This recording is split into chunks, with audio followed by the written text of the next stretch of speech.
time to have full mouth.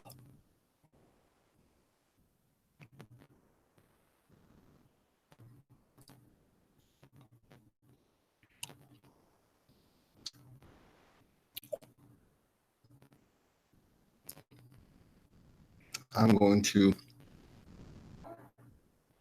hop in the shower, so enjoy this while I'm out. Check the volume.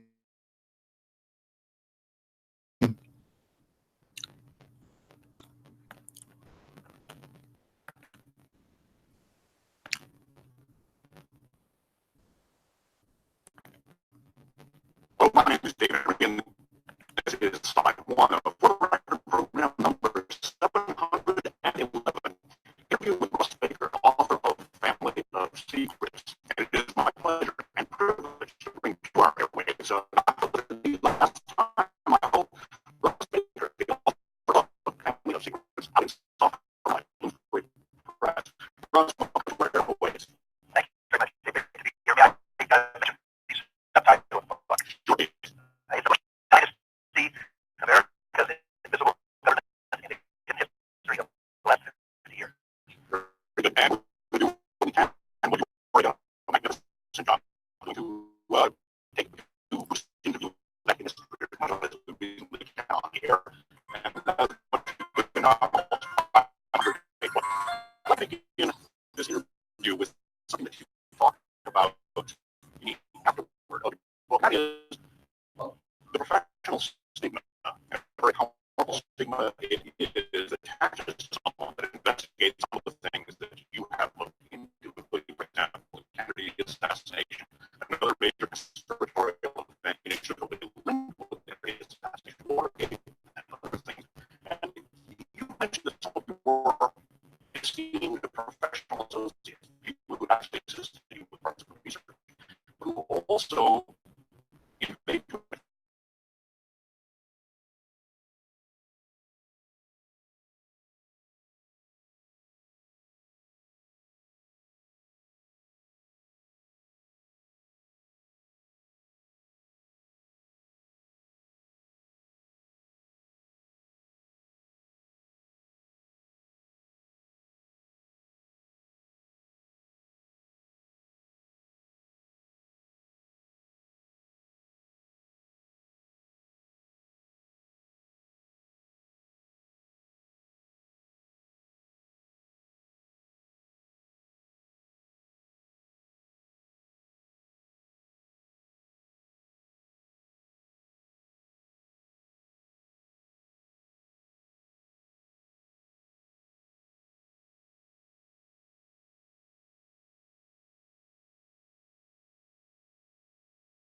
And that is that although we know that all these terrible things go on in the rest of the world, and although we know that even our own country has been deeply involved in many of these things, and even the sponsor of so many of them, all documented in testimony and hearings and all sorts of confessionals, we still have trouble believing that any of those kind of awful things could also take place on home ground.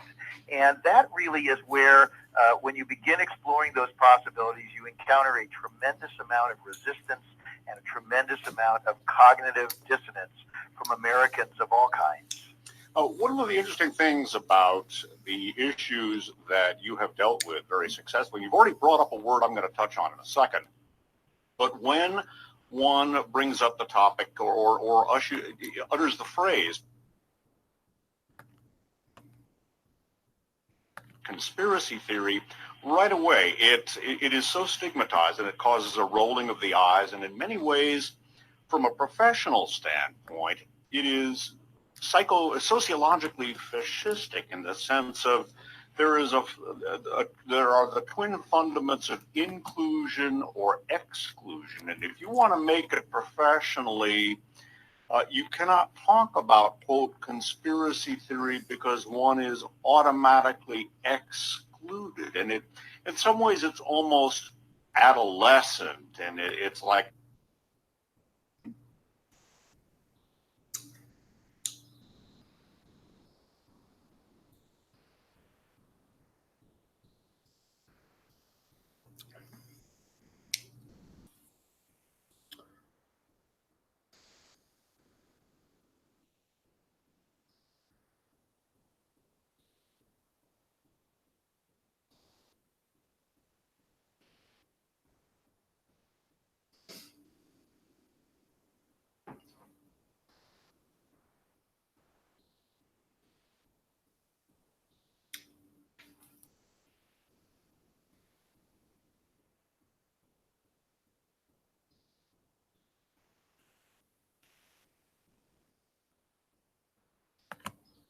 you know, the young man or young woman who's not good to associate with, because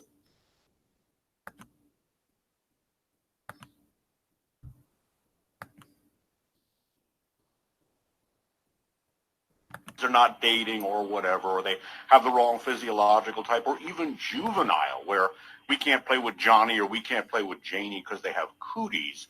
And it's really very powerful. And I don't think that people who decline to joust with the dragon that you have slain, and I think you've done a good job, I don't think they are to be faulted past a point. I, on the other hand, long ago chose to wear the scarlet letter of conspiracy theorist, and believe me, you know, to coin a phrase, you don't get paid and you don't get laid. So it's not a lot of fun. What you have done in a very, very good way, a remarkable way, is to illustrate what I think it is all about. If one avoids the term conspiracy theory and uses another term, which you have illustrated abundantly, and that is has a very different stigma to it, a very different connotation, and one that is not negative, and one that I think really goes to the substance of your book, Family of Secrets. When you talk about the Bush family as the family of secrets, when one talks about the subtitle of your book, The Bush Dynasty, America's Invisible Government,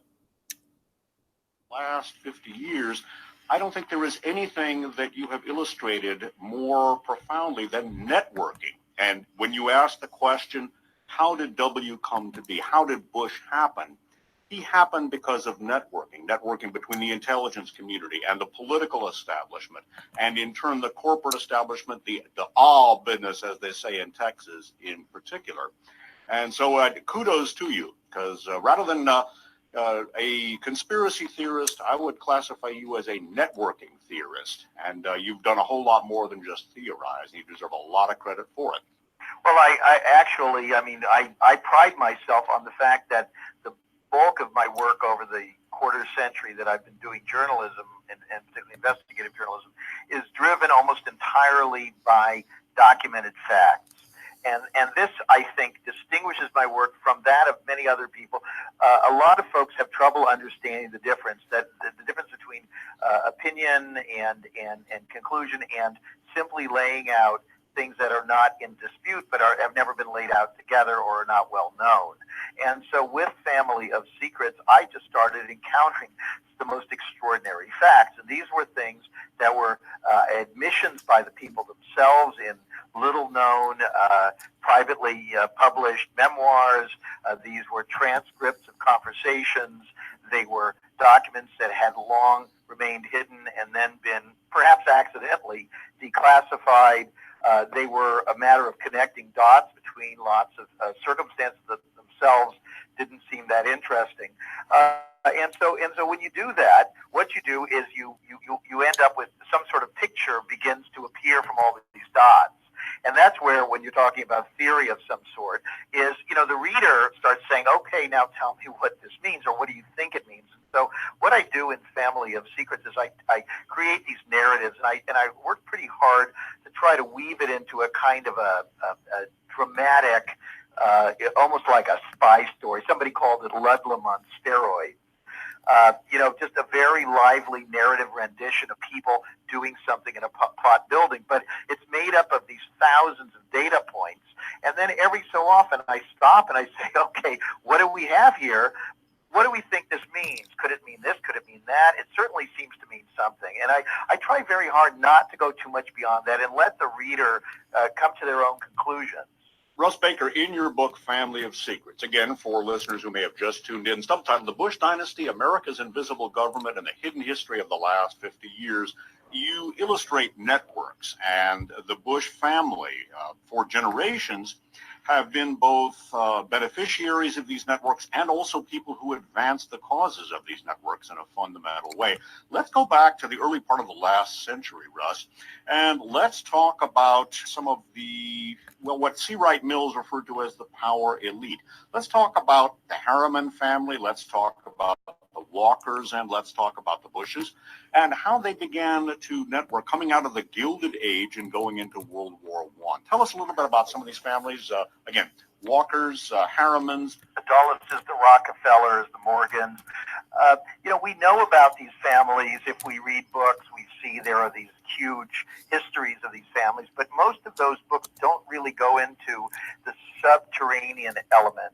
But the way you start seeing it is, I went back, as I always do when I do this sort of research, and I did a lot of historical digging into, for example, newspaper clippings, and you see who's staying at whose house, who are all together for dinner and sitting at a particular table together in Palm Beach, who are all together at a wedding, who are sitting on the board of directors of a particular bank and a particular charity and so forth, who are intermarrying, who are swapping blocks of stock. And so you start seeing these connections, and you start understanding who knows who and who works with who. And this is really the key thing, because if we examine our own lives, that's how we get things done.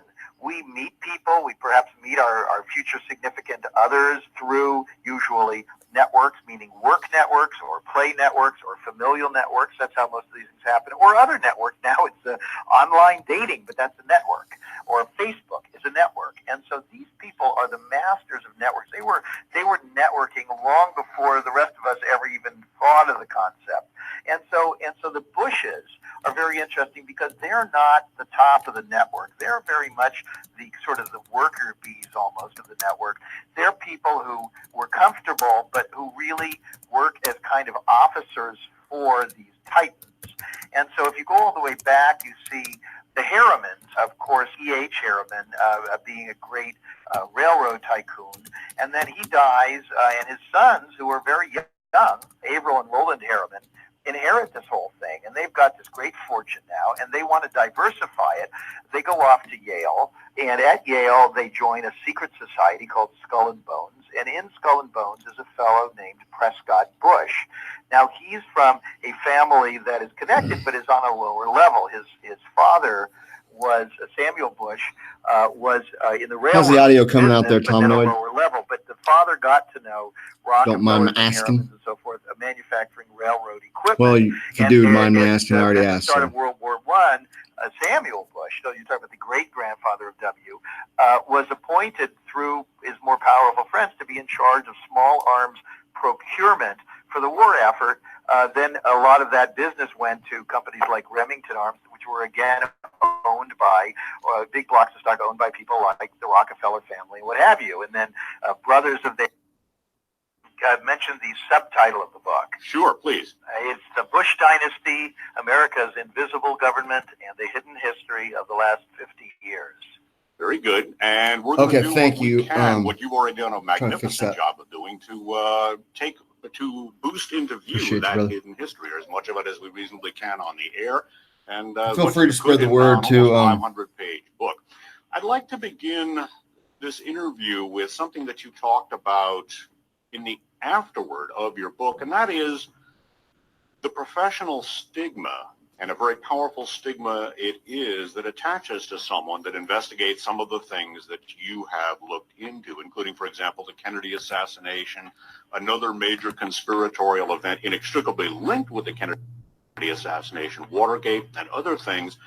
And you mentioned that some of your esteemed professional associates, people who had actually assisted you with parts of the research, but who also inveighed to an extent, perhaps gently, against going forward past a point. And I think you bring up the issue of investigative reporting versus, quote, conspiracy theory as it is conceptualized, or as it is stigmatized.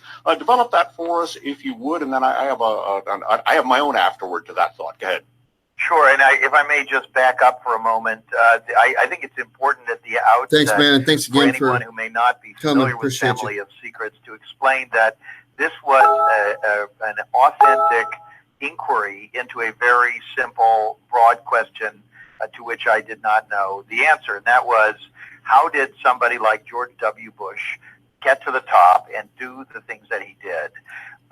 And I was genuinely curious about that, and I didn't know what I would find, if I would find anything, if there were any more profound explanations than we'd already been privy to. And this led me into a 5-year odyssey, which led me in all kinds of directions that I know you're going to be going into. And I wanted to just say that to contextualize these conversations, because people obviously hearing the subtitle about the Bushes say, well, why would you be talking about the Kennedy assassination? And of course, when I began this research, there would have been no reason to do it. But I started following trails. I started trying to understand who George W. Bush was, and then larger questions about his family and their rise to power and the circles with which they were associated. And this led me into these very much sort of dark alleys and down rabbit holes where I began having to kind of analyze and rethink whole portions of American history.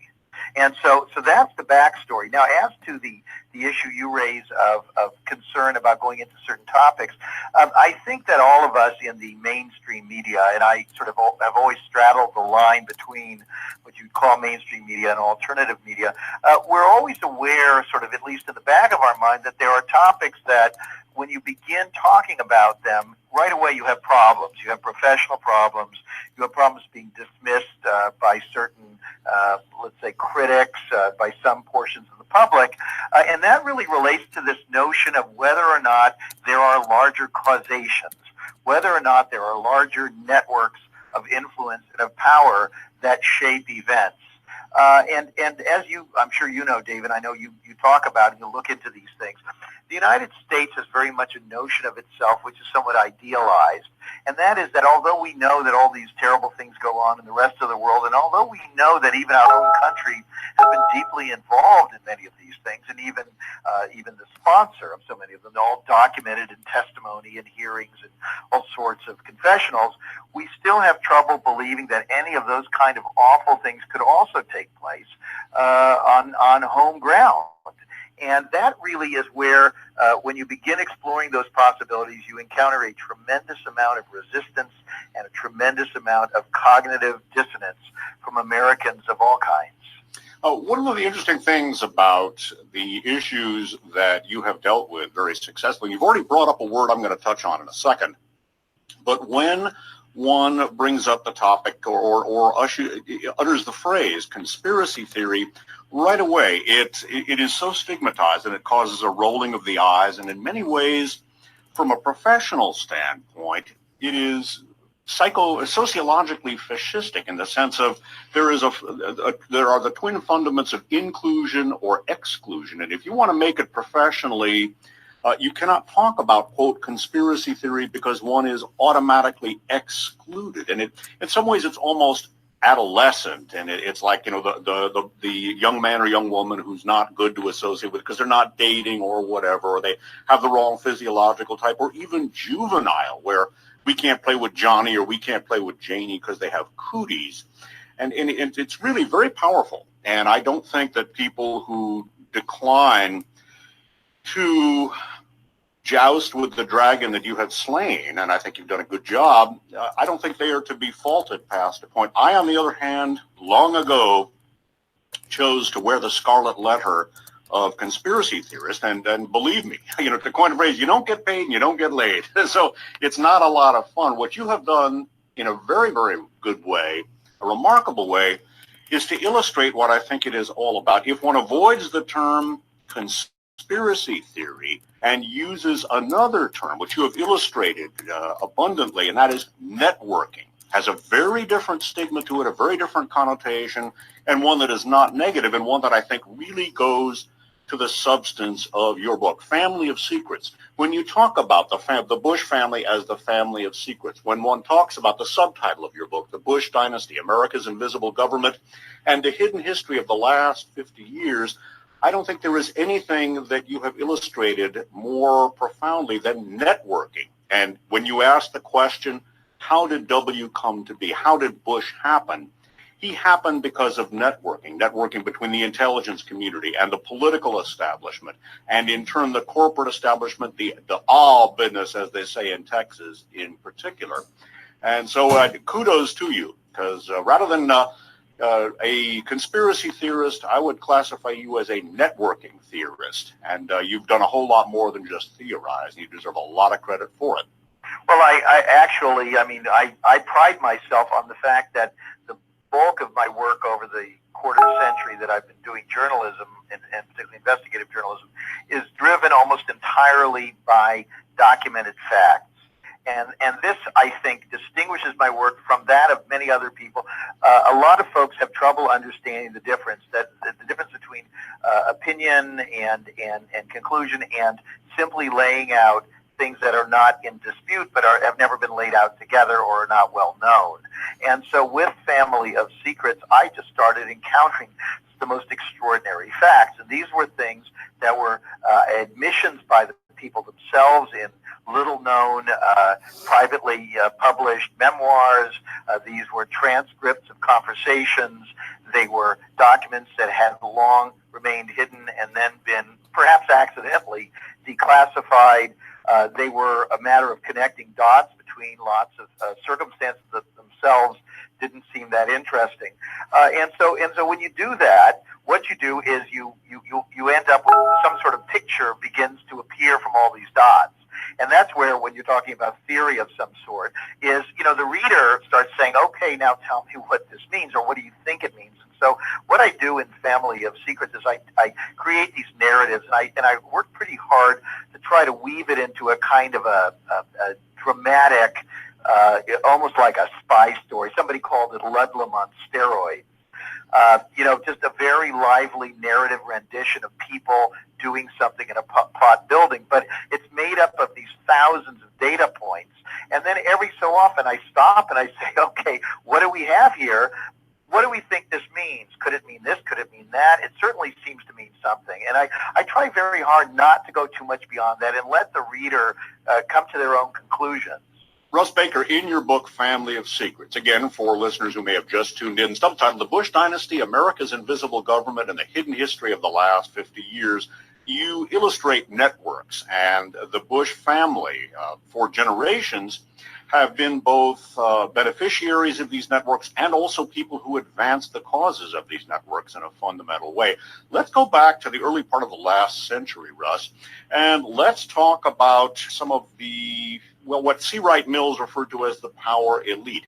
Let's talk about the Harriman family, let's talk about the Walkers, and let's talk about the Bushes, and how they began to network coming out of the Gilded Age and going into World War I. Tell us a little bit about some of these families.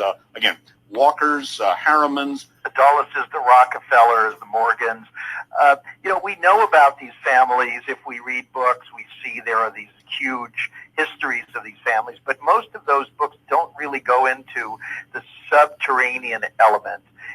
But the way you start seeing it is I went back, as I always do when I do this sort of research, and I did a lot of historical digging into, for example, newspaper clippings, and you see who's staying at whose house, who are all together and for dinner and sitting at a particular table together in Palm Beach, who are all together at a wedding, who are sitting on the board of directors of a particular bank and a particular charity and so forth, who are intermarrying, who are swapping blocks of stock. And so you start seeing these connections, and you start understanding who knows who and who works with who. And this is really the key thing, because if we examine our own lives, that's how we get things done. We meet people, we perhaps meet our future significant others through usually networks, meaning work networks or play networks or familial networks. That's how most of these things happen. Or other networks. Now it's online dating, but that's a network. Or Facebook is a network. And so these people are the masters of networks. They were networking long before the rest of us ever even thought of the concept. And so the Bushes are very interesting because they're not the top of the network. They're very much the sort of the worker bees almost of the network. They're people who were comfortable, but who really work as kind of officers for these titans. And so if you go all the way back, you see the Harrimans, of course, E.H. Harriman being a great railroad tycoon. And then he dies, and his sons, who are very young, Averill and Roland Harriman, inherit this whole thing, and they've got this great fortune now, and they want to diversify it. They go off to Yale, and at Yale they join a secret society called Skull and Bones, and in Skull and Bones is a fellow named Prescott Bush. Now, he's from a family that is connected but is on a lower level. His father was Samuel Bush, was in the railroad business, but at a lower level. But the father got to know Rockefellers and Harrimans and so forth, manufacturing railroad equipment. And at the start of World War I, Samuel Bush, so you're talking about the great-grandfather of W., was appointed through his more powerful friends to be in charge of small arms procurement for the war effort. Then a lot of that business went to companies like Remington Arms, which were again owned by big blocks of stock owned by people like the Rockefeller family, what have you. And then brothers of theirs were in the railroad business, employing Samuel and so forth.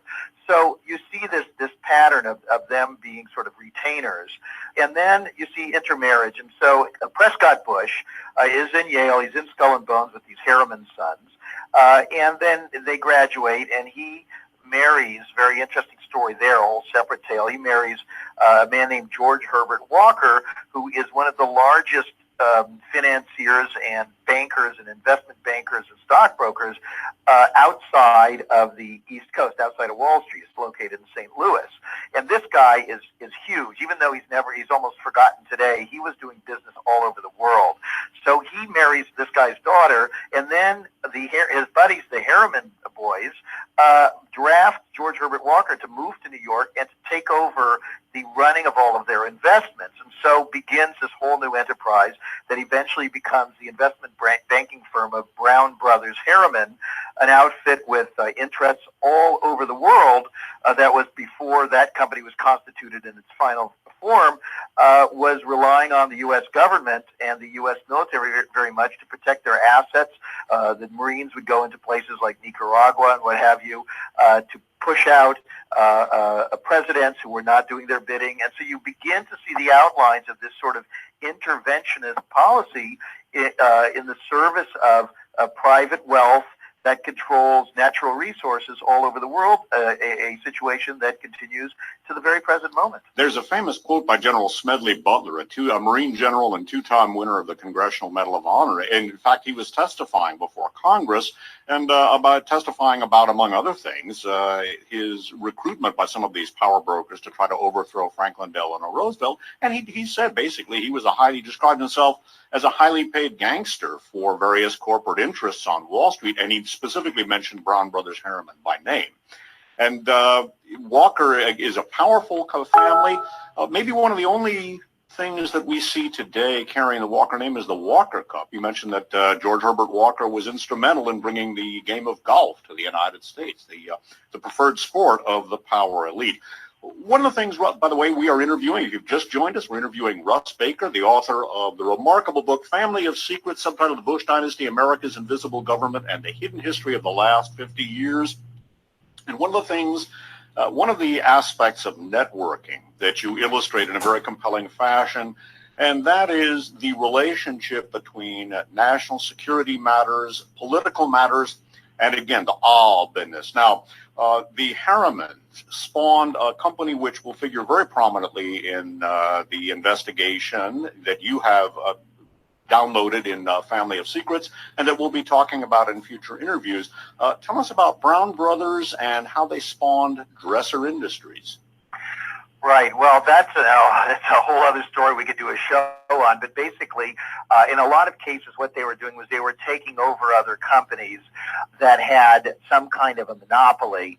And Dresser Industries was a company that got in the 19th century got into the petroleum business very, very early on, providing crucial non-oil drilling services, couplers for pipelines and things that you needed in order to be able to secure your wells and so forth. The same thing, actually, that they are still doing. There were a number of different mergers and things under the name Halliburton today, and this is talk about what's in the news, the blowout of the BP platform in the Gulf of Mexico. One of the companies in there, Halliburton, and so Dresser would later on merge with several different companies, Halliburton and with Brown and Root, another very, very important firm, an engineering firm that is also known as, with the division as KBR, and they're one of the biggest defense contractors in Iraq and Afghanistan. So what was going on 100 years ago is still very much going on today.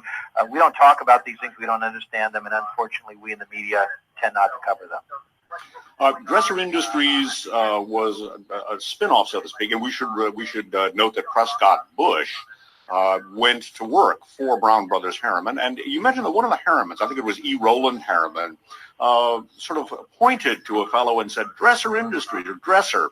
And that was a fellow who, I don't know if one could actually describe him as the godfather, perhaps not in a strict sense, but maybe in a corporate / generational sense, the professional godfather of George Herbert Walker Bush, and that is a fellow named Henry Neil Mallon. Tell us a little bit about Henry Neil Mallon and Dresser Industries. Right. Well, he was another one of these friends from Yale, and with all of them, by the way, have these sort of murky periods in their resumes where they, in the case of Mallon, he purportedly went off for a while climbing in the Alps. They're basically blank spots on their resumes, and then they resurface and suddenly appointed to these important positions. And Mallon again, the skull and bones guy. So he comes back from this trip and he comes in to visit his buddies, the Harrimans and Prescott, and according to this story, they're all sitting around deciding what to do with this Dresser Industries company that they had just bought. When they spotted him, he walked in the door, and immediately, as you point out, Roland said, Dresser, and that this guy could run Dresser. And so they take this fellow with really lacking the qualifications to run that company, and he's put in charge of it.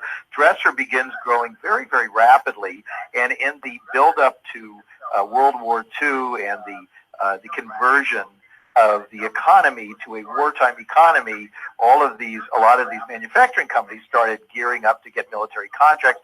Dresser began gobbling up lots of these firms.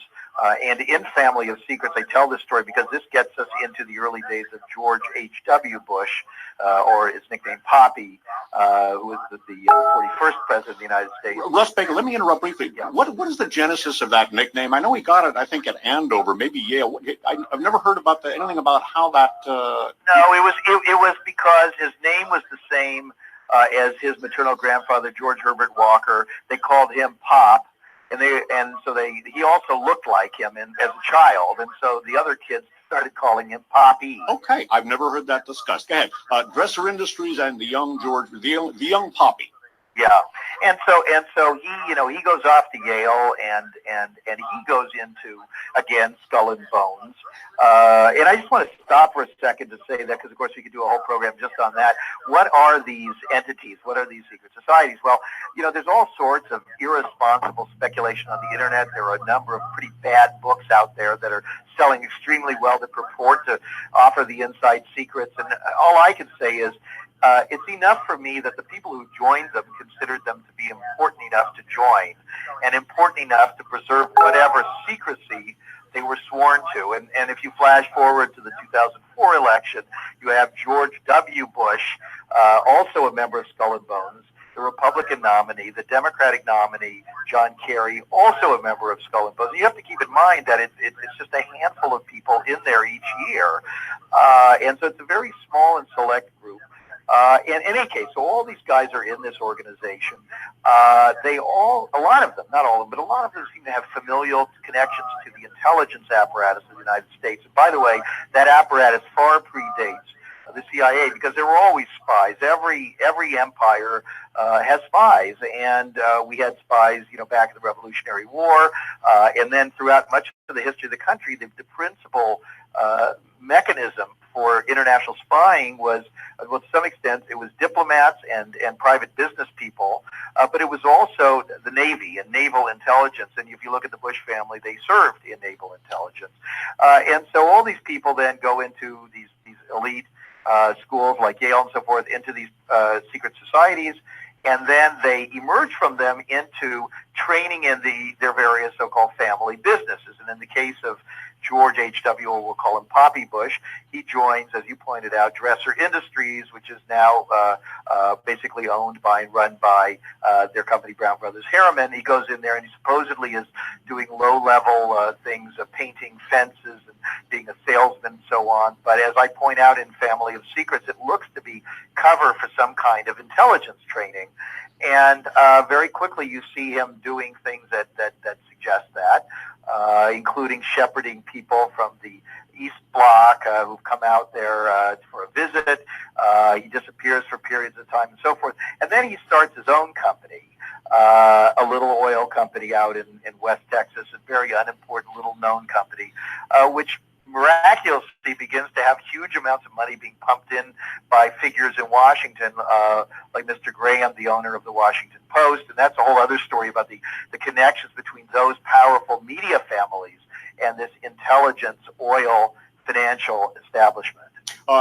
There's a book that complements yours, and in fact, you, in Family of Secrets, Russ Baker, you actually footnoted a couple of times. And I think for people that would like to gain some depth, after they've bought and read Family of Secrets, check out a book called The Old Boys by Burton Hearst, subtitled The American Elite and the Origins of the CIA, because I think it not only illustrates networking, again, not conspiracy theory, but networking to a very fine extent.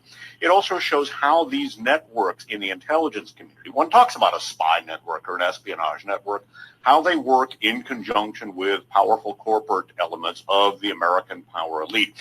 Skull and Bones, I want to touch briefly on Skull and Bones. It has been stigmatized in some of the worst ways by the conspiracy milieu. It's just one of a number of power centers that the power elite, as C. Wright Mills call it, use for networking. Yet also have the supper clubs at Princeton. The American power elite and the Bushes epitomize that in many ways, are Episcopalian. There's a very fine book, another one people can use, called The Power of Their Glory. It's by a couple of authors. Their last names are Konoliga, Konolige. And two other things very quickly. You touched on Halliburton and the fact that they absorbed Dresser Industries and that they were involved with the blowout of the oil rig in the Gulf of Mexico. Another company that you talk about networking with the Bushes, networking with George W. Bush, networking with Tony Blair, the Gamel family. Am I pronouncing that right? That is Gamel, British Petroleum. I don't know if we'll have time to get into that, but BP is part of this networking as well. Last point, a lot of people wonder about naval intelligence and why it's so important.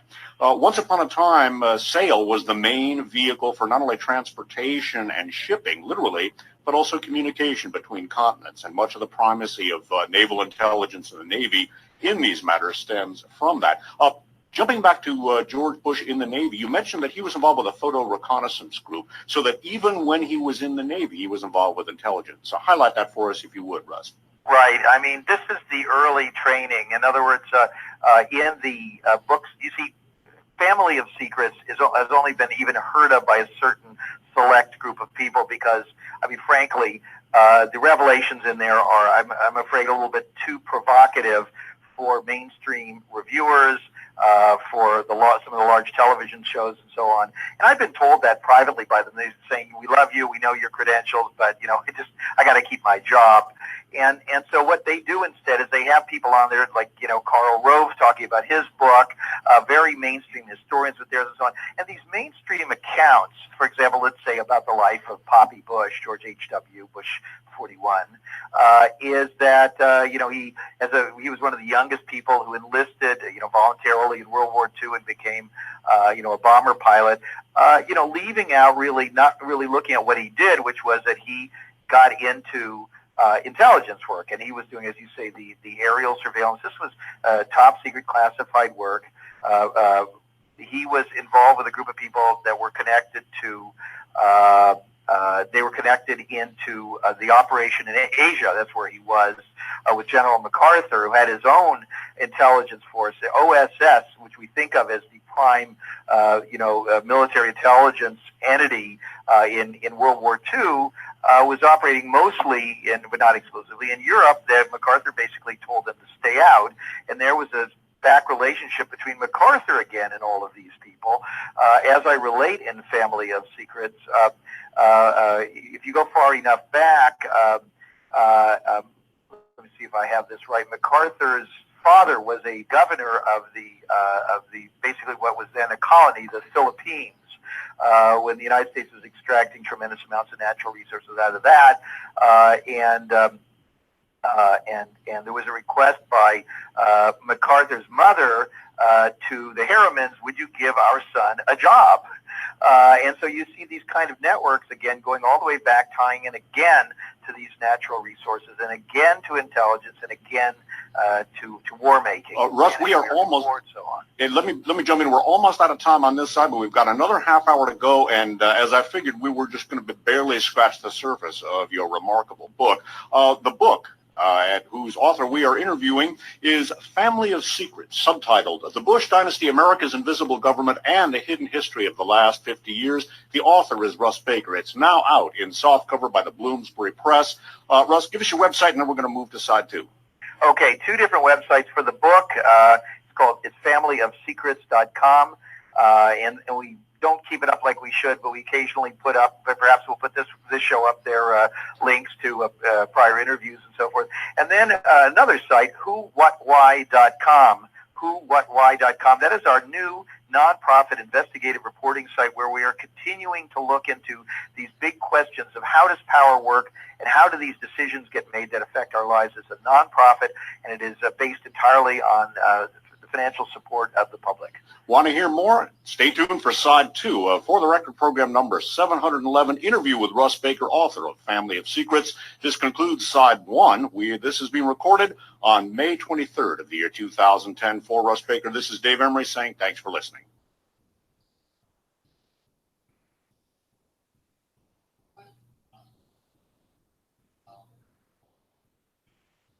Hello, my name is Dave Emery, and this is Side 2 For the Record program number 711, interview with Russ Baker, author of Family of Secrets. This program is being recorded on May 23rd of the year 2010. Once again, it is my pleasure and privilege to bring back to our airwaves Russ Baker, the author of Family of Secrets. Russ, welcome back once again to our airwaves. Thanks, Dave. We were talking, let's jump right in. We were talking about Douglas MacArthur and how he networked with some of the American power elite, as C. Wright Mills called it. And let's talk about Poppy and the Photo Reconnaissance Group and Naval Intelligence. Well, I mean, essentially what you had was Poppy, or George H.W. Bush, the 41st President of the United States, leaving his prep school and going right into flight as a naval bomber pilot, and also very much involved with this top secret naval reconnaissance work. This was very, very important, and these were precursors of elements like the CIA that would emerge after the war. And so he was already being trained in intelligence work. A big part, by the way, of Family of Secrets, at least the first half, is about what I discovered as a secret life of Poppy Bush.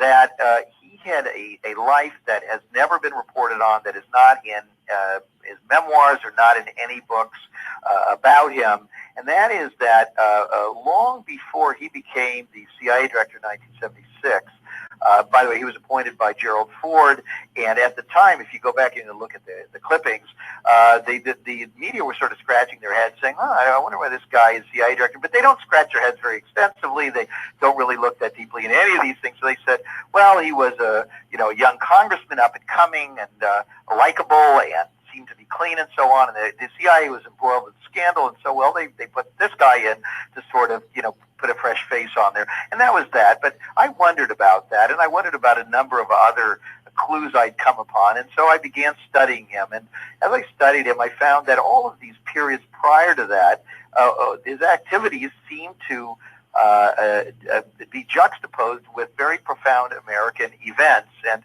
I hope either on this or on a future show we'll have time to talk about all of these curiosities surrounding the assassination of John F. Kennedy. But in any case, you see this going all the way back to his days in World War II, and then right after the war, where he begins working for the family-owned Dresser Industries, where he's again doing what looks to be an intelligence type of work. He then starts his own company, and as I reveal in Family of Secrets, he started an offshore drilling company, a rather obscure one, with quite a bit of money from interested parties in Washington, and with the help of a man who was himself a young CIA officer who purportedly resigned from the agency in order to join Mr. Bush in the offshore drilling business. And then you begin to see them putting rigs in strategic locations like just right off of Cuba prior to the Bay of Pigs and Patience. Now, was that Thomas Devine? Yes. Okay. Again, an individual, and when you interviewed him, he had some very interesting things to say about your methodology, and not a person I would want to sit down and talk to face in a mini editorial contribution. More about Zapata Petroleum. And again, the Kennedy assassination is something we can probably, it was what started me on my life's work, looking into the events of 11/22/63 and Watergate, because they're inextricably linked. We can do an entire program, probably 2 or 3, about just the Kennedy assassination.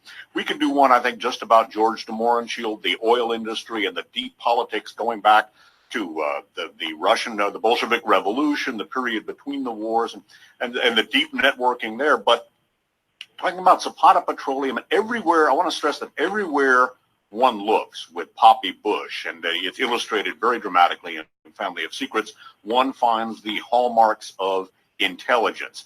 Zapata Petroleum appears to have been, however much oil they did or did not drill, it appears to have been in many ways an intelligence front.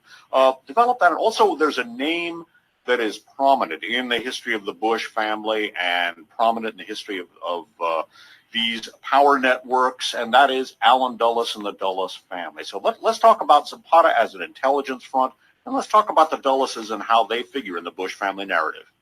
Well, let me again just step back to talk about the general issue and the current relevancy of all of this. we're not talking about ancient history here. We're talking about continuities of power and power relationships, and basically nothing has changed. The Central Intelligence Agency is largely devoted, not exclusively, but it's largely devoted to providing information of use to large corporate and financial interests. It's always been that way. The CIA was actually founded by, let's say the blueprint of the CIA was created by a guy named Robert Lovett. Robert Lovett was, again, Yale, Skull and Bones, a business partner with Prescott Bush in Brown Brothers Harriman.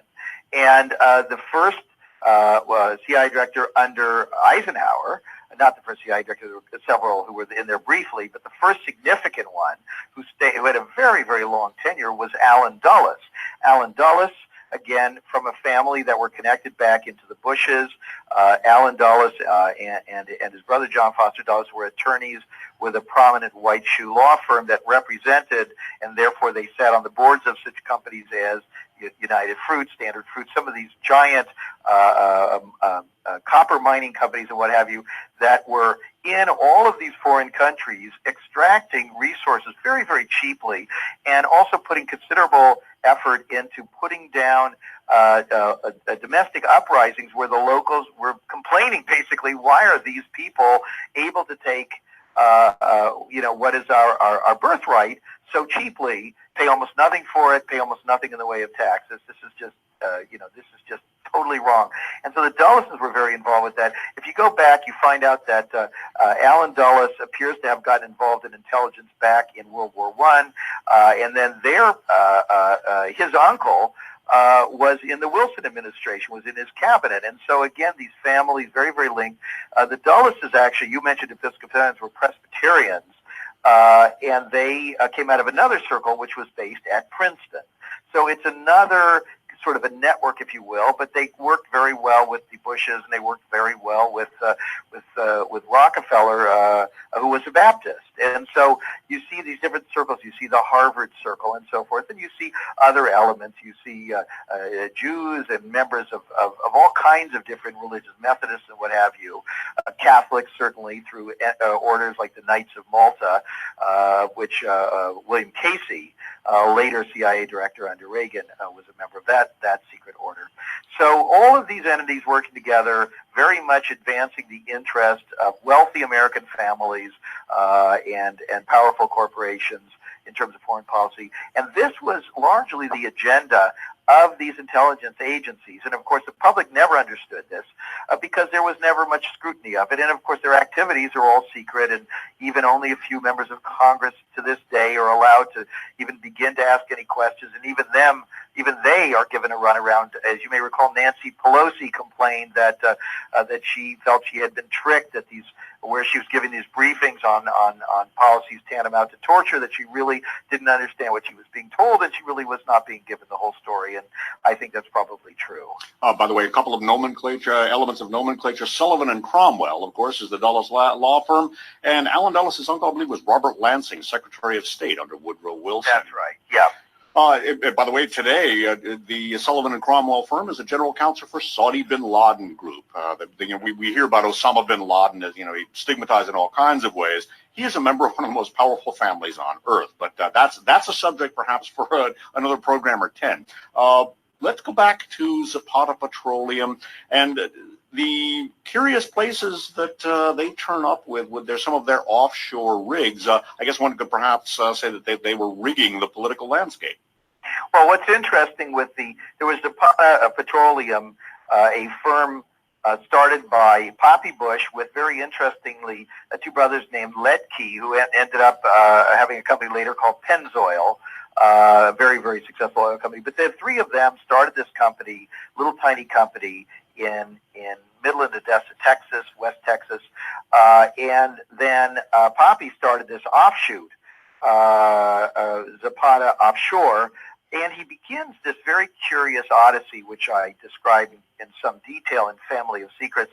I managed to obtain enough documents where I could see him traveling around the world, and I thought, my gosh, this is a tiny, tiny company. They're not making any money. They're actually losing money in most years, and yet he's traveling all over the world. And they've only got a few rigs. You have to understand the way these companies work. They basically, what they do is they get financing to get a few rigs built or leased or what have you, and then in turn they will lease those rigs to other companies. That's what you see with the blowout in the Gulf of Mexico, where the drilling is for BP, but it's not their rig. Transocean is the firm that owns it. That's right. And then another company's doing the cementing and so forth. And so it's all contracted out. In any case, Zapata Petroleum was really almost nothing as far as a company, and yet here's this man traveling all over the world to many, many places where they didn't seem to be doing any business, places that were landlocked, where there were no offshore drilling opportunities and no clear investment opportunities for them. Very, very mysterious. And so it looks like it's cover for something else. We do see when they put rigs up, they put them in places like off of Cuba prior to the Bay of Pigs invasion. We see them employing Cuban exiles. We see them being hired to put those rigs there on an island controlled by Howard Hughes, who had his own connections into the intelligence community, and then it being leased by Gulf Oil, on whose board was a man named Kermit Roosevelt. I hope I'm not throwing out too many names here. Nope. But Kermit Roosevelt, from, of course, the famous Roosevelt family, he was a CIA officer who was one of the key figures in the overthrow of President Mossadegh in Iran, the democratically elected president who was threatening the interests of BP. Mm-hmm. One of the things that you talk about too, I just was fascinated. Some of these power networks travel across the congressional aisle, and conservative Democrats such as Lyndon Baines Johnson and people like Poppy Bush and also Alan Dulles were very closely networking. One of the fascinating details, and I posted this as a food for thought, by the way, on in the news and supplemental section of my website. By the way, that's SpitfireList.com. One of the fascinating details, one of many fascinating points you bring up in Family of Secrets, Russ Baker, and that is the town Medellin in Colombia has become very well known in recent years for the epic cocaine trafficking, that in turn overlapping the Iran-Contra affair in which Poppy Bush figures. Who was picked to head up the Zapata offshore petroleum rig off of Medellin, Colombia? Well, actually, it's even stranger than that. What I found was, first of all, one of the many revelations, literally hundreds, perhaps even thousands of revelations in Family of Secrets, is a little-known, extremely close relationship between the Bushes and Lyndon Baines Johnson. And that's very, very important, not just in terms of the context of what was happening at the time that John F. Kennedy was assassinated and Lyndon Baines Johnson ascended to the throne, and Poppy Bush's role on the Ways and Means Committee in creating legislation favorable to the oil industry, Johnson's connections to the oil industry, and on and on and on. But you see this actual personal friendship, very, very close, between Poppy, his father Prescott, and Lyndon Baines Johnson. And then you see that Zapata opens an office in Medellin. Now, I should point out that Medellin is not on the coast. If you look at the map, it's several hours from the coast. So it doesn't seem, if you had an offshore drilling company, presumably, there are cities right on the coast that's where you would put your office. Or perhaps if you wanted to be in a big city, you'd put it in the capital, Bogota. But they didn't. They put it in this peculiar place, and they hired a man named Manuel Bravo to run that office. Now, Manuel Bravo was a judge in a tiny county that was absolutely crucial in LBJ's highly contested election to the U.S. Senate. Many believe, and this has been widely written about, that LBJ basically stole that election, having some people rig it.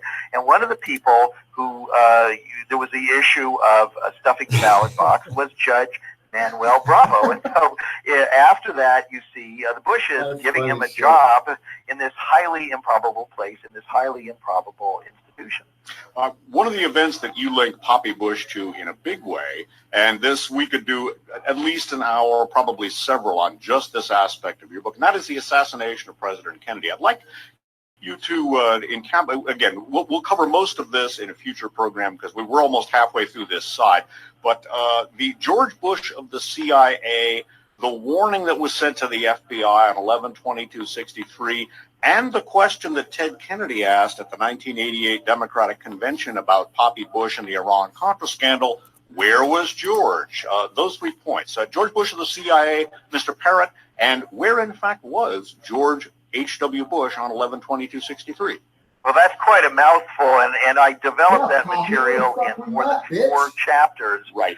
Oh, you were in material Dallas. related to Isn't the that Kennedy weird? assassination in Family of Secrets. So we can only begin to just barely scratch the surface. Sure. Essentially, what happened was, just to back way up, I began Family of Secrets trying to understand what the phenomenon of George W. Bush and Cheney and Rumsfeld and all this state of sort of perpetual war in the Mideast and all these other controversial things, suspensions of civil liberties, constant state of sort of terror, if you will, what this all meant, and the enormous amounts of money that very, very wealthy and savvy Americans invested in a man of clearly somewhat limited talents.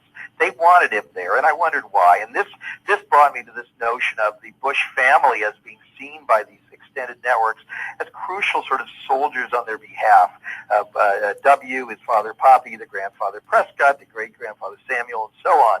And that was very revealing to me. And then I began studying the relationship between W and his father, Poppy, because W would never have become president, obviously, if his father had not already been a brand name. Certainly couldn't have made it on his own. And so I began looking at the father, and the more I looked at the father, the more I found this secret history, and I found this explanation that when he was made CIA director in 76 as a neophyte, that was a false story, that he actually was put in as part of an ongoing cover-up of what the CIA had actually been up to, and that was because he himself was CIA prior. And I lay out the evidence of that in Family of Secrets. You pointed out about Zapata offshore and so forth. And so then we have him in all these years in between, in the 1960s, and what's he doing? Well, he's a private oil man, and he's getting involved in Republican Party politics. But I run across this odd fact, which is how he just avoids talking about the biggest event of the 60s, the biggest event, certainly of 1963, the assassination of John F. Kennedy in Texas. Keep in mind that the elder Bush is a Texan at that point. He is actually running for political office in Texas, national political office. He's running for the U.S. Senate nomination from Texas, basically opposing the policies of John F. Kennedy. So when I look at his diaries, published diaries and memoirs, and I see that he has the most minute events and so on, and we get to November 63, and he just... Now, Lumber, I'm just being an asshole to people who just show and up. then I hear that he's been That means you're in a and good was spot with asked me. in a very benign like sense. Somebody it's like asked him to recall what happened when Kennedy was shot and how he felt about it. And they asked him, to recall where he was and so on, and he just drew a blank. Recall where you were when Kennedy got shot? Where he was on November 22, 1963. I don't recall. And so that, of course, You and is an Neil astonishing Armstrong thing for somebody who was probably about 40 years old at the time. And so I thought, what'd you and Neil Armstrong do today, about? And I Mr. Bush? began trying to understand that. And this I recall. Do you recall? I no recall doing kidding, anything. Parallel to my other research, 4 or 5 years of digging into the Kennedy assassination as it relates to just where was Poppy. And so, I have to say that I am not what you would call a Kennedy assassination buff. I don't know about you guys, but that sounds a little fishy to me. Just saying.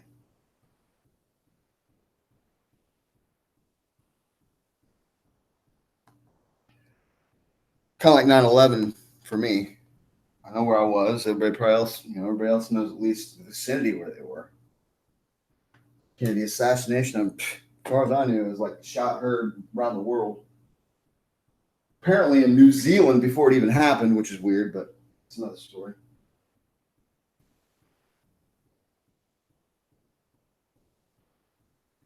New Zealand seems to be on top of shit.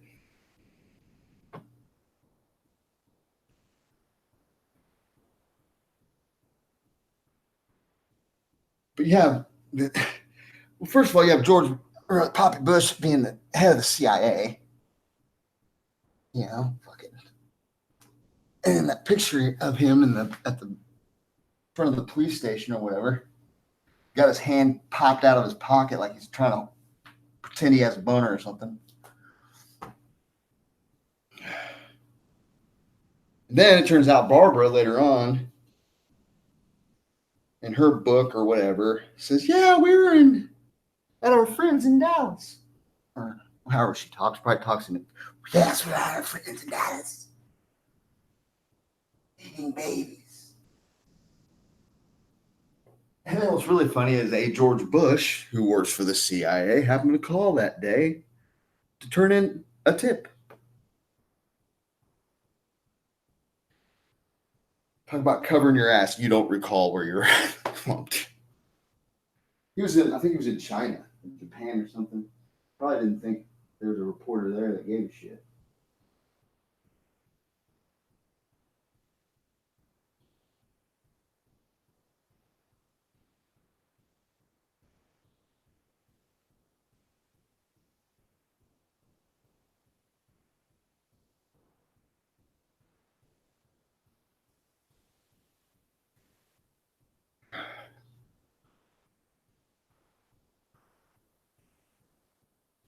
Kenny's all right. He's all right. He'll be fine. He'll be fine, Lieber. Don't worry.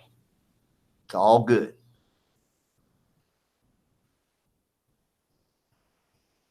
If you buy me tacos, I'll let you touch my butt. Oh, I'll think about it. How about that?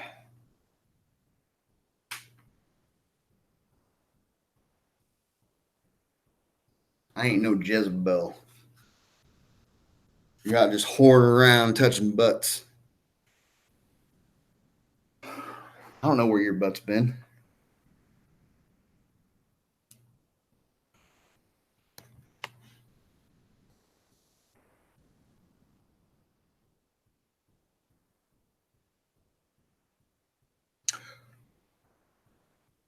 If you're having a house party, Libra, right? And you got friends over and you invited, some of your friends from work or something. You're like, yeah, just come on in and grab a beer and, mingle. And one of those friends came in and went up to your, one of your good buddies that you hadn't seen in a long time, just turned around and farted on him and then walked out the door. That's pretty much what PMARS did at Kenny's chat. Came in, Karen was there. Kenny hadn't seen Karen forever. Wanted to talk to her, He's like, hey, Karen, what's going on? PMARS comes in, pretty much turns around, farts on Karen, and then gets kicked out. And it's like, dude, was that really necessary? Especially in Kenny's, I'm not saying it's good anywhere. I mean, and you can sit there and say free speech all day long, but everybody knows, when you look at the shit that was put down, and I won't repeat it, P knows what's up. He knows what's up. He knows what he did.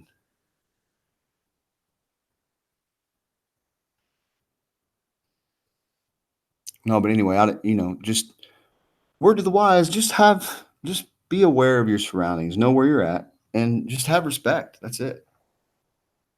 You don't have to be, super nice and awesome all the time. But if you're in somebody else's place, just, get a feel for how they are and then act appropriately. That's it. Don't be a douche. That's it.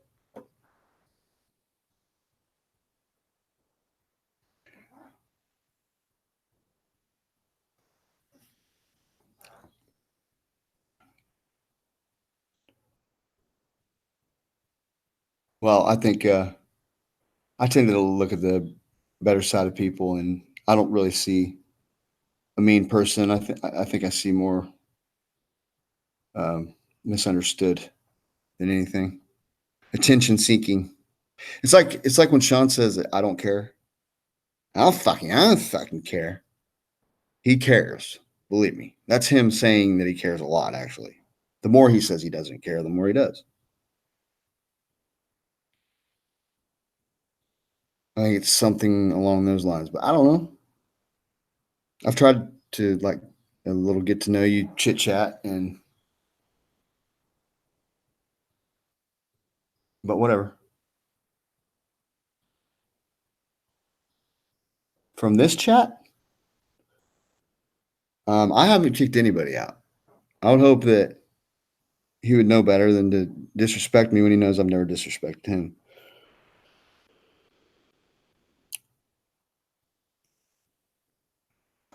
Yeah, and out of that chat, he got booted. Yeah, for sure. Yeah, from what he said to Karen was, and like I said, I'm not going to repeat it, but it was bad. So, but it actually turned out. It actually it actually turned out okay because she came back on, and not a dull day on flat Earth, that's for sure. Never a dull day.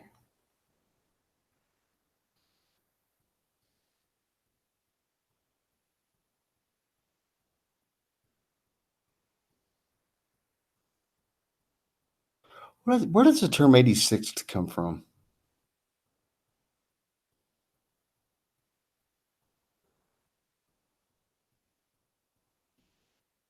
Yeah, all's well, right? So,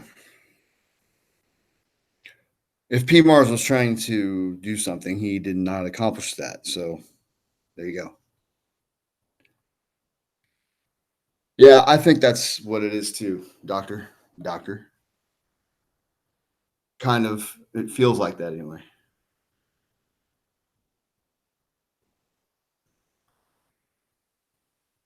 You don't hear that here. I say here.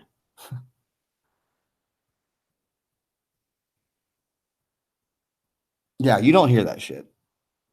Not only from him, but from anybody. The grind calls. The job.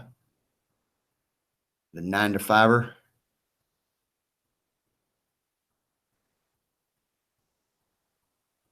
Are you wanted on stage 6?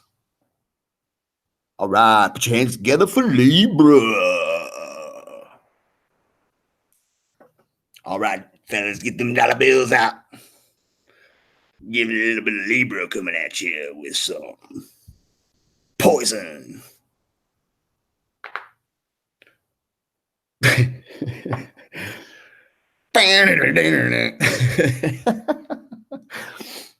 Libra! Y'all ready to get some of this tonight? Oh, dude, I love you, brother. You're a good sport.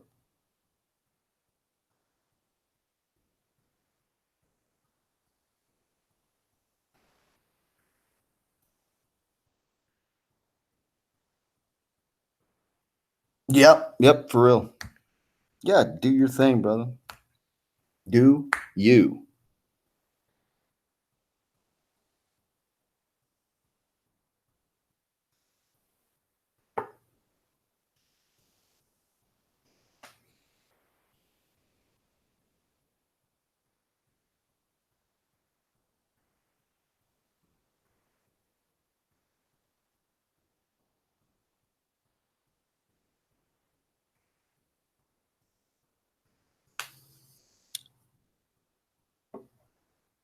All right.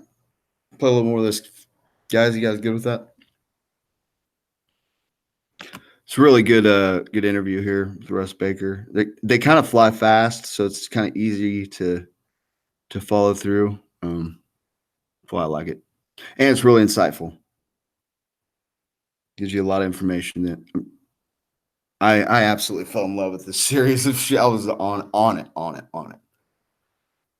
Doesn't mean it's true. Just saying. I like to educate myself as much as possible. Didn't really know a lot about it, didn't have an extensive library on the topic, didn't really have any position on it. One heard that perhaps Oswald had done it, perhaps he had done it alone, perhaps he hadn't, perhaps other people involved. There are a lot of different theories out there.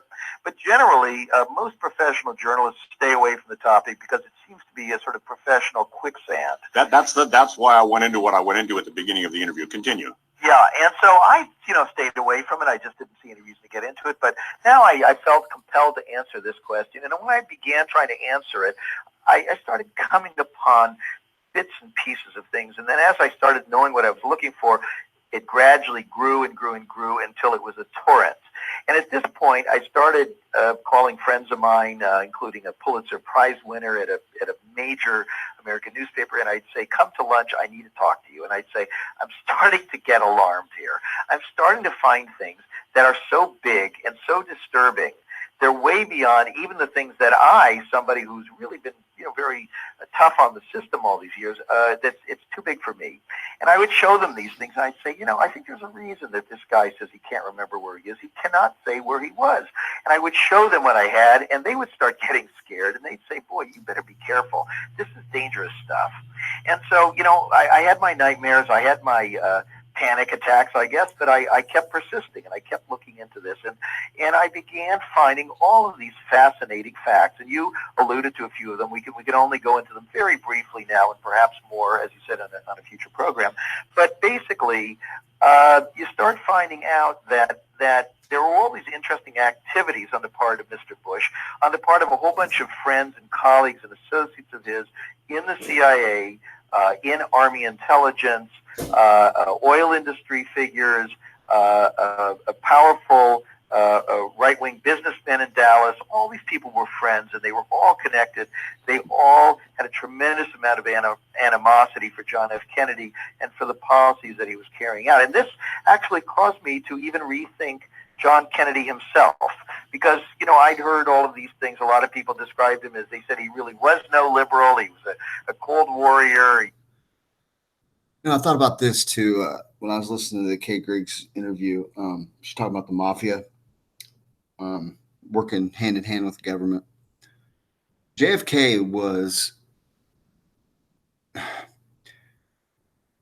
it was an interesting viewpoint, I guess, because there really wasn't one view that he was portraying. There was the gay angle with that Joe Pesci character, and Tommy Lee Jones. That was a weird scene, by the way. They're all dressed in gold and silver. Kevin Bacon was in that too. Kevin Bacon was also wearing a wig. His ancestors, straight up evil motherfucker. Sir Francis, tranny motherfucker. I take that back. I don't know if he's really a tranny. Okay, but I think he's been dead long enough that the statute of limitations is over, and I can call him pretty much what I want.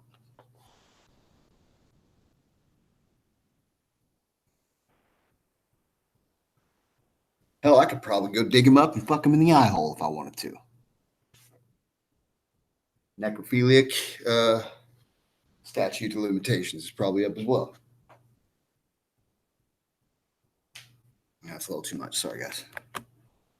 He was this, he was that. But as I began looking into all these things and studying him carefully, I began to see that actually he was much more of a reformer and a risk taker than I think a lot of people realize. That both he and his brother were fearlessly and almost recklessly taking on simultaneously many of the major power centers in America. In other words, instead of just taking on, say, one at a time, as Barack Obama is doing, they were taking on everyone. They were angering the military. They were fighting with the CIA.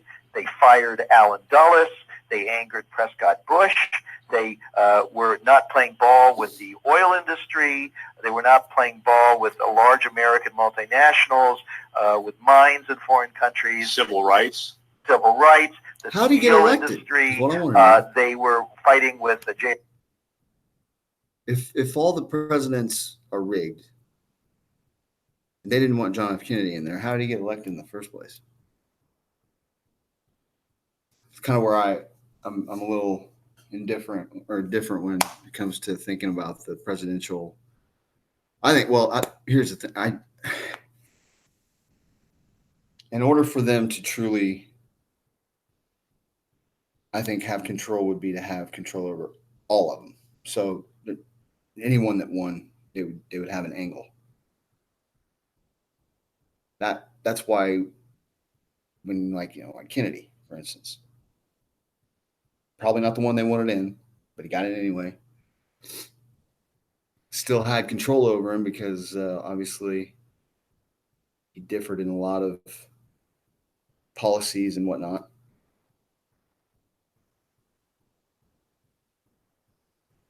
just like with anything else,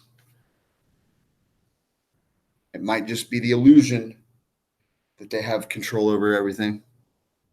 That could also be a possibility. Edgar Hoover and the FBI, organized crime, and this goes on and on and on. They were going after everybody. I mean, if you look at it, it sort of seems either crazy or just phenomenally courageous, or both. Well, you go into just great length about what Poppy Bush was doing in Dallas, Texas on November 22nd, 1963, and how he dissembled. Russ Baker, author of Family of Secrets, subtitled The Bush Dynasty, America's Invisible Government and the Hidden History of the Last 50 Years.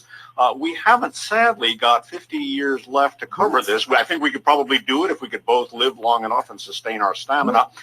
We've got less than 8 minutes. What I'd like to do would be, and if we have to take a pass on some of these points, let's do so and table these for future interviews, because we could do an awful lot of interviews, and I'd like to do many interviews in the future as staggered over time.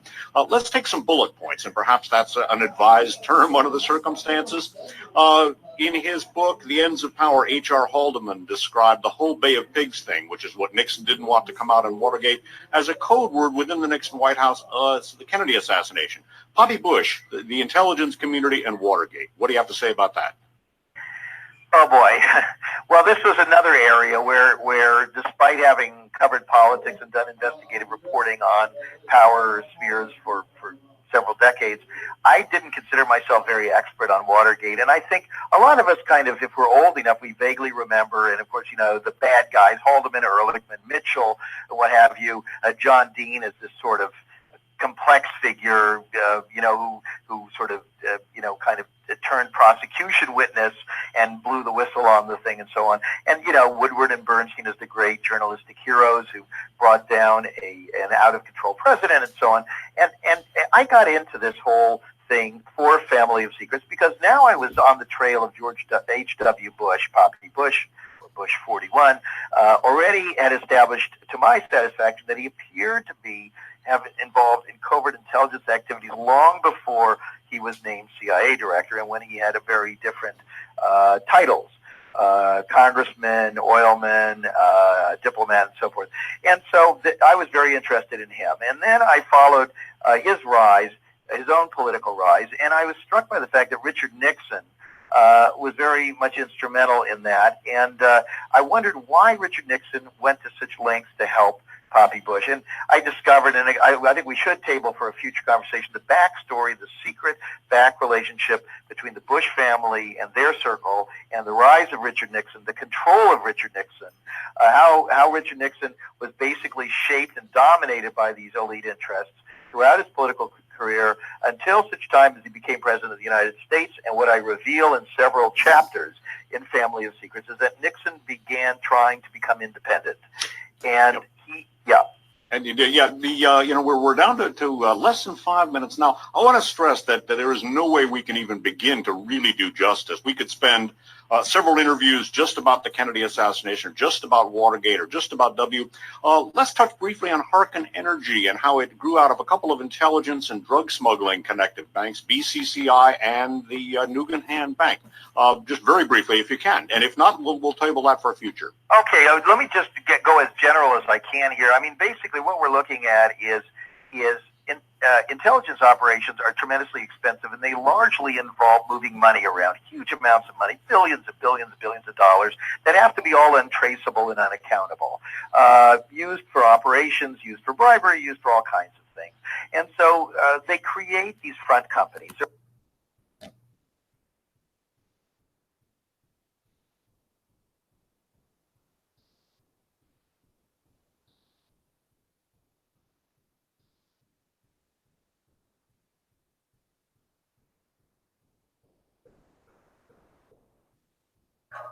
Hey, Dave, can you check the schedule one more time, because I have my 3 o'clock usual meeting that I have today. Well, I definitely know it's 10:15 to something. I'm pretty sure it was like 4 or 5. It's only these meetings were at 6. Okay. All right. On Tuesdays and Thursdays, it's last one yet. I'm pretty sure I have 3 drivers tonight. Maybe not, I don't know. But it was on the second. I mean, it's a new schedule, right? The new schedule starts. Yeah. And I didn't work last Wednesday because of the 3 o'clock thing. I have to change things around because we're short on people. So will I be able to get off at 3 then? Because I wish I could, but I can't. okay, I can't. I got to go to this meeting at 3 o'clock today. It's a must that I go to this. I can go in right now. I can go into work right now. I need to be out by like 2:30. Is that okay? And then come back. I'll have to check and see if I can hold your wall. All right. But I literally scheduled this since Sunday, so I mean, No, I mean I get that and everything. When I turned the page over yesterday before I left, I could have sworn that it was empty. I mean, I'm just saying. And usually when I'm off, I'm off usually one of those days, Tuesday, Wednesday, or Thursday. And I knew Thursday I'm still working, so and I worked yesterday, so. Anyways, all right, I will be down there, and if somebody can come in at 2:30 for me, I would have, because otherwise I'm going to be missing my second meeting. I can't do that with her. All right, bye. Fucking shit, man. The fuck? Bullshit.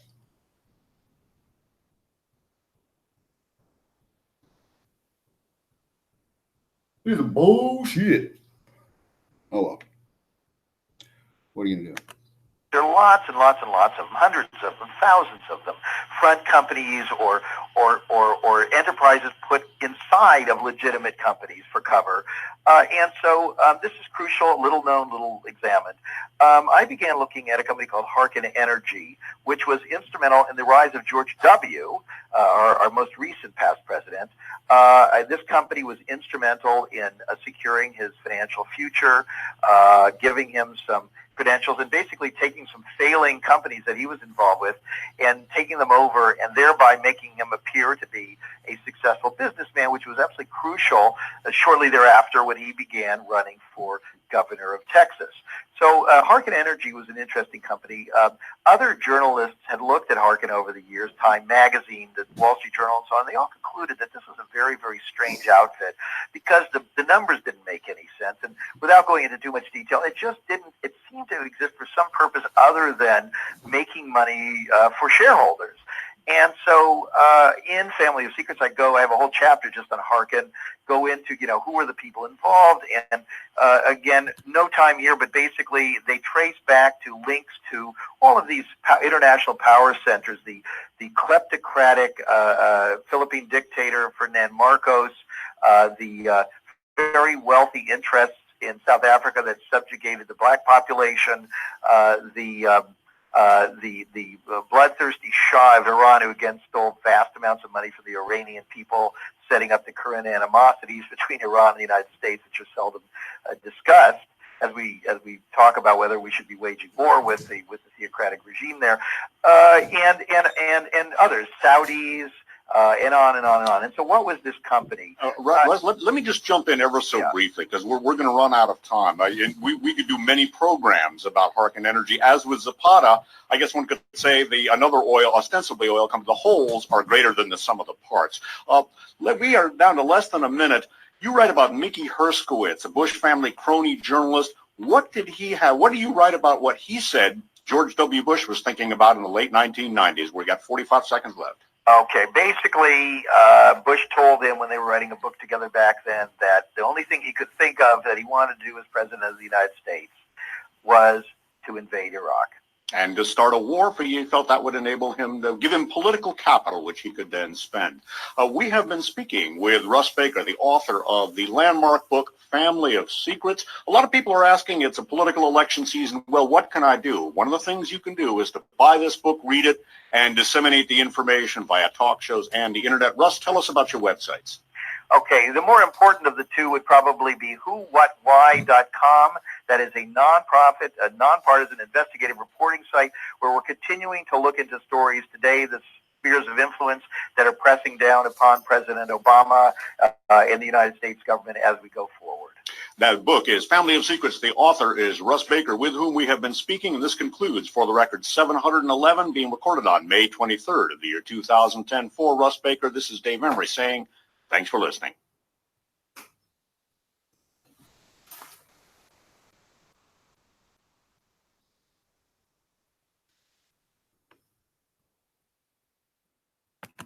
Hello, my name is Dave Emery, and this is side one of For the Record program number 712, Interview with Russ Baker. This program is being recorded on May 30th of the year 2010.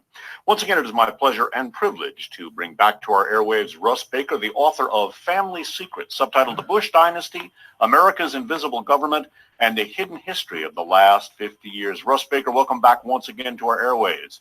Thank you very much.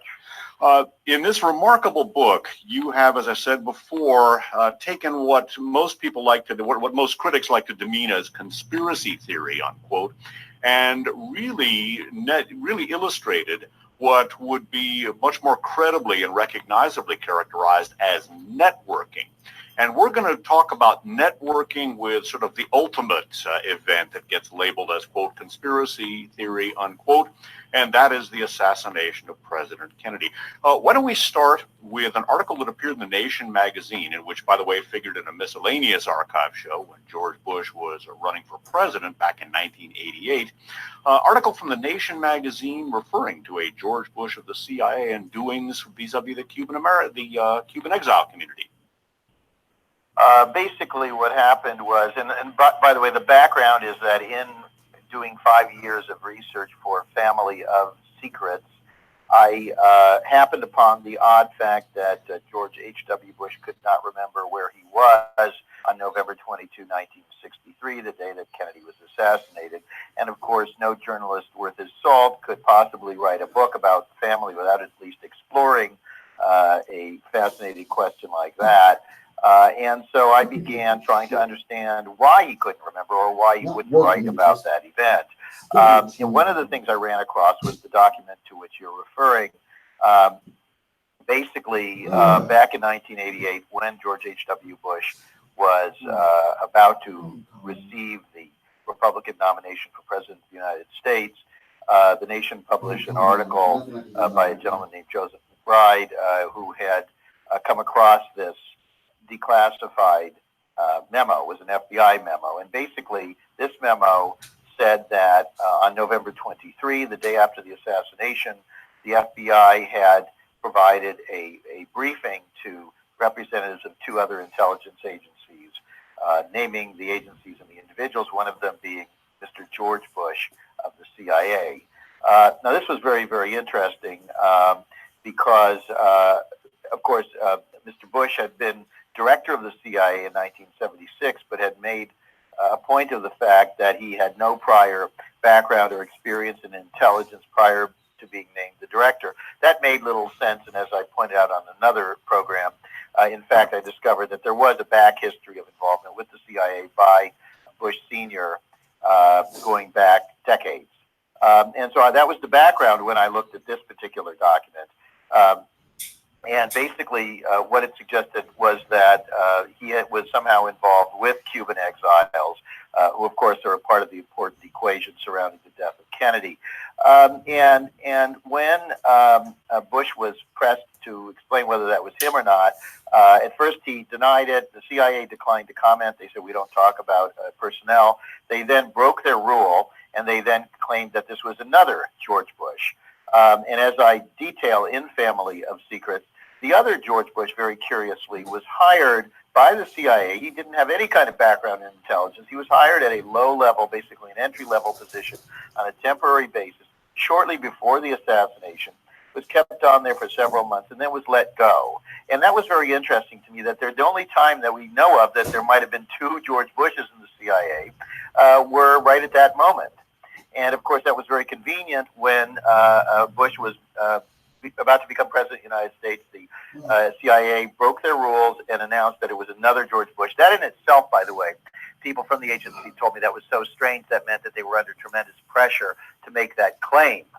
And so the significance there is that the other man then said it was not him, that he was merely a trainee, that he wasn't given any kind of briefings, and would not have been privy to this information. So we believe that the preponderance of evidence is that this was, in fact, George H.W. Bush, who was being named in this memo related to Cuban exiles and to the aftermath of the Kennedy assassination. In our last interview, Russ Baker, you talked about one of the many things that you develop in Family of Secrets, which I didn't is know I was working the today. curious nature of poppy bushes. We should distinguish the two Georges.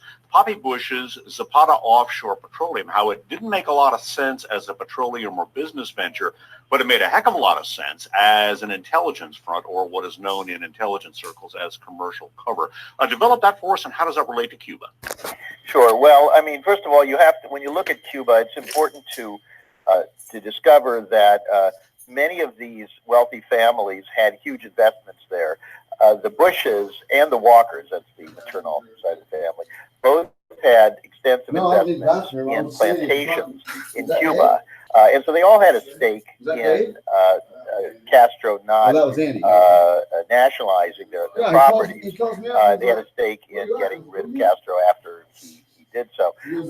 And so that's the background.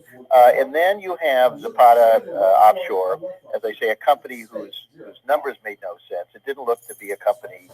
It was getting tremendous amounts of money coming in from very well-connected figures in Washington, including the publisher of the Washington Post, for this little tiny company based in Texas. H.W. or Poppy Bush was traveling all over the world. That business that seemed to have nothing to do with the size of the business itself or of its activities with offshore. And one of the things I focused on in Family. You just walked out? Zapata Are you serious? put this rig on an island owned by Howard Hughes, who had extensive connections. He just walked out. As many wealthy people did with the intelligence apparatus, that he provided this location. They put a rig there. They employed Cuban exiles to work on the rig. What the fuck? And then the rig was commissioned supposedly by being a Pizza Hut driver is that big of a hassle for him. Had on its board Kermit Roosevelt, having just left the CIA, where he had been in charge of the coup in Iran against the democratically elected leader Mohammad Mossadegh, whose principal crime had been, again, involved with nationalization of resources. And so that's the background there. There's the rig. It's right off of Cuba prior to the Bay of Pigs invasion. That was clearly some sort of an operational location.